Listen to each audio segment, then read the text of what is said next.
Next, we're going to cover Cloud Endpoints. Cloud Endpoints is a fully managed API gateway service in GCP that helps to expose, monitor, and secure APIs.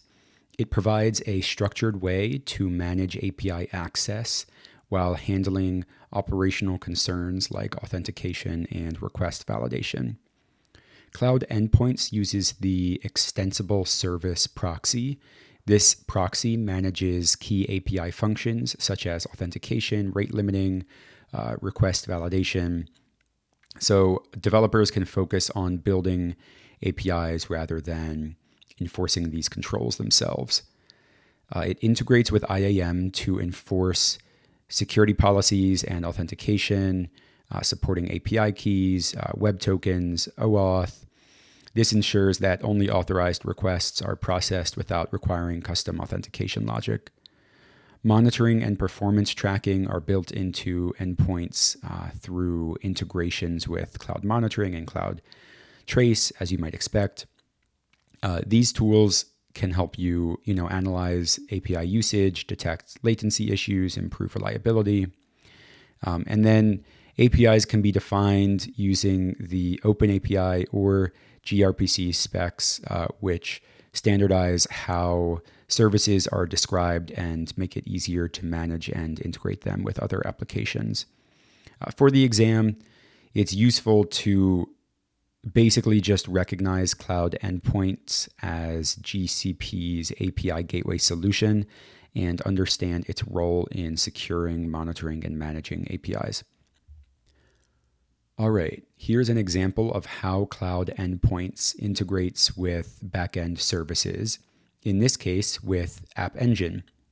This is an example that could show up on the exam.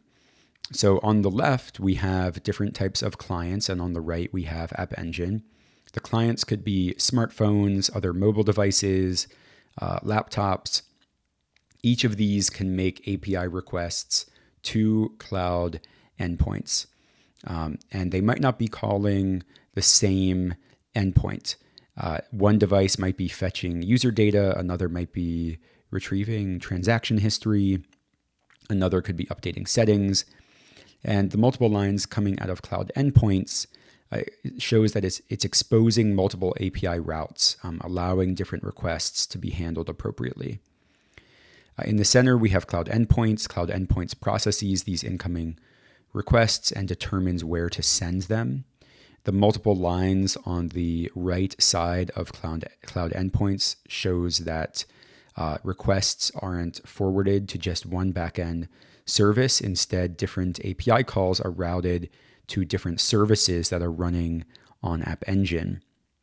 A request for user authentication might go to an authentication service, while another request for data might go to a data reporting service. So this setup is a modular backend architecture where each service is responsible for a specific function. This example shows App Engine as the backend, but Endpoints also supports other backend options listed here. We've got Cloud Run, GKE, Compute Engine, Cloud Functions, even some third-party services. This flexibility allows developers to design API architectures that scale efficiently while maintaining security and are easy to manage. The key takeaway here is that Cloud Endpoints helps to route requests to the appropriate backend services based on the API path being called. This pattern is important for API management and microservices design. It's the kind of thing that could come up on the exam in scenarios related to endpoints and use of it in conjunction with App Engine. That was our introduction to Cloud Endpoints.